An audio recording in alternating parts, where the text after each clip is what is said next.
एका बाजूला आहे अविचारी गोंधळ आणि दुसऱ्या बाजूला शांत शहाणपण. चला, आज आपण एका प्राचीन कथेतून जागरूकतेच्या या मौल्यवान रत्नाबद्दल जाणून घेऊया.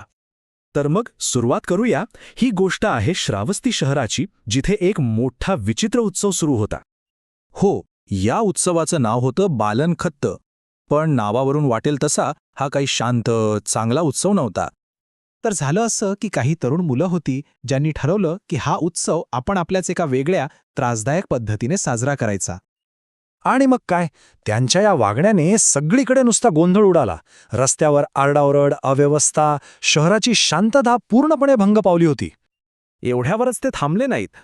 ते अक्षरशः प्रत्येक घरात घुसायचे आणि जोपर्यंत त्यांना पैसे मिळत नव्हते तोपर्यंत ते तिथून जायलाच तयार नसायचे. आता हा सगळा गोंधळ पाहून जे बुद्धांचे सुज्ञ अनुयायी होते त्यांनी यावर एक अतिशय व्यावहारिक तोडगा काढला. त्यांनी एक साधी पण प्रभावी योजना आखली. पहिलं म्हणजे त्यांनी बुद्धांना निरोप पाठवला की त्यांनी शहरात येऊ नये. दुसरं, त्यांना 7 दिवस विहारातच थांबण्याची विनंती केली. तिसरं, त्यांनी स्वतः विहारात अन्न पोचवण्याची सोय केली. आणि चौथं, सर्वात महत्त्वाचं म्हणजे ते स्वतः आपापल्या घरात सुरक्षित राहिले. थोडक्यात त्यांनी तो मूर्खपणाचा उत्सव शांतपणे संपण्याची वाट बघितली. आणि अखेर 8व्या दिवशी हा उत्सव संपला, गोंधळ थांबला. आता पाहूया या सगळ्या प्रकारातून जो मुख्य बोध मिळतो तो कसा समोर येतो.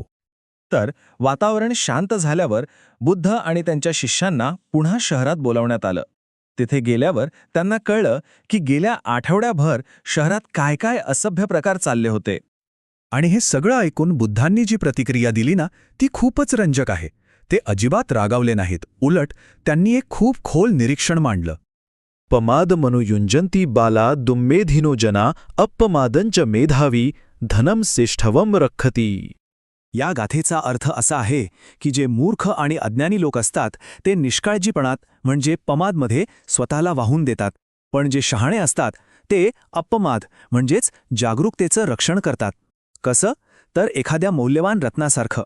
हेच तर आपल्याला त्या उत्सवातल्या तरुणांमध्ये आणि सुज्ञ अनुयायांमध्ये दिसलं, नाही का? मा पमादमनुयुंजेत मा कामरती संथवम अपमत्तो हि झायंतो पप्पोति विपुलम सुखम.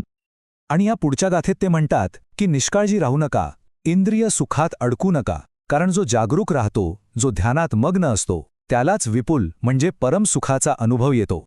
म्हणजे बघा, जागरूकतेला थेट परमसुखाच्या अंतिम ध्येयाशी कसं जोडलं आहे. म्हणजे या संपूर्ण कथेत आणि या गाथांमध्ये आपल्याला 2 परस्पर विरोधी गोष्टी दिसतात आणि त्या समजून घेणं खूप महत्त्वाचं आहे.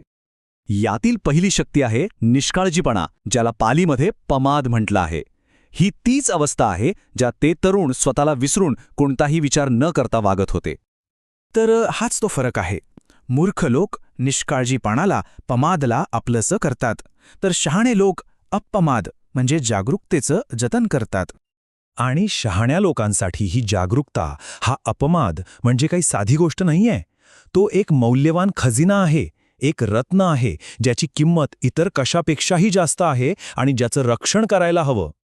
आणि जेव्हा या मौल्यवान रत्नाचं, या जागरूकतेचं रक्षण केलं जातं तेव्हा त्याचं अंतिम फळ काय मिळतं, तर ते आहे निब्बाण म्हणजेच परमसुख. ही प्राचीन कथा जरी असली तरी ती आपल्याला आजच्या काळासाठी एक खूप महत्त्वाचा प्रश्न विचारते. आजच्या या धावपळीच्या आणि सतत विचलित करणाऱ्या जगात आपण आपल्या जागरूकतेच्या या मौल्यवान रत्नाचं रक्षण कसं करतो?